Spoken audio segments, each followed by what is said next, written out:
Kasus sengketa sertifikat warga perumahan Punsai, Desa Kalongan, Ungaran Timur menarik perhatian Menteri Perumahan dan Kawasan Pemukiman PKP Marwarar Sirait. Menteri ARA datang langsung ke lokasi untuk melihat kondisi perumahan Punsai. Menteri Perumahan dan Kawasan Pemukiman PKP Marwarar Sirait mengaku prihatin atas kasus yang menimpa warga Punsai, Desa Kalongan, Ungaran Timur. Menteri ARA mempertanyakan terkait izin ke pengembang yang membangun rumah subsidi tersebut, karena jarak rumah sangat dekat dengan jurang dan rawan longsor. Dalam kesempatan itu, 10 warga Punsai mendapatkan kesempatan berdialog dengan Menteri PKP selama 10 menit.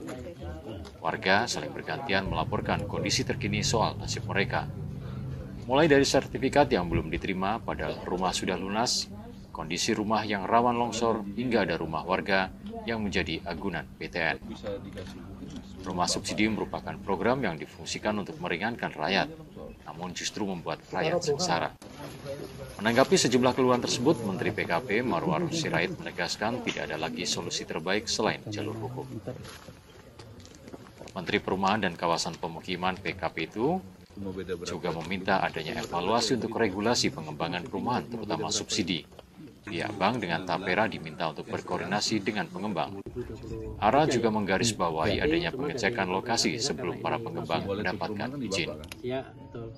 Rumah subsidi yang bantu rakyat, itulah Presiden Prabowo menegaskan sama saya, ya, tegakkan keadilan dan kebenaran, terutama rumah subsidi. Tahun ini Presiden Prabowo sudah siapkan dengan DPR 220.000 rumah. Kita udah alokasikan untuk pertama kali buat petani 20.000, nelayan 20.000, buruh 20.000, tenaga kerja migran 20.000, guru 20.000, angkatan darat 4.500, polisi kurang lebih 14.500, buat wartawan, buat ojek, ya kita sudah buat gitu. Makanya saya minta Pak, tolong jaga rakyat Pak, ya Bapak Bupati jaga Pak, izin kan di Bapak Pak, betul kan Pak? Tolong diaudit kenapa bisa keluar izin di tempat yang kayak gini. Ya, ada langkah hukum ini Pak? 100%. Dan saya minta dihukum seberat-beratnya supaya jadi pelajaran siapapun, termasuk kalau ada pegawai dari perumahan yang terlibat. Ada evaluasi Pak untuk regulasi terkait dengan pengembangan perumahan. Saya tanya tadi, bagaimana bank sama Tapera itu kan yang koordinasi dengan pengembang. Jangan asal-asalan ngasih kredit.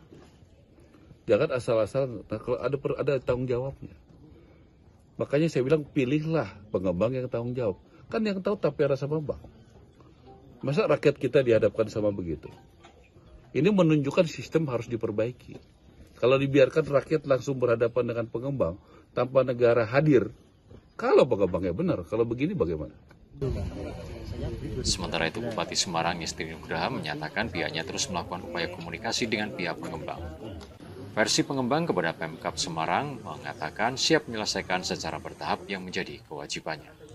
Di sini, dan tadi juga sudah disampaikan terkait dengan beberapa permasalahan, kemudian sudah audisi juga dengan di DPRD, kemudian kami sendiri juga sudah berusaha komunikasi dengan pengembang yang namanya Pak Parit ya, Pak Parit.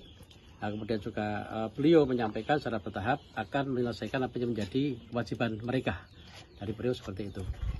Kemudian terkait dengan permasalahan itu, intinya itu. Jadi secara bertahap beliau menyampaikan seperti itu. Itu lewat telepon, kami telepon juga akan nantinya harapan kita masalahnya cepat selesai, harapan kita seperti itu. Ibu tinggal sini. Sudah lama.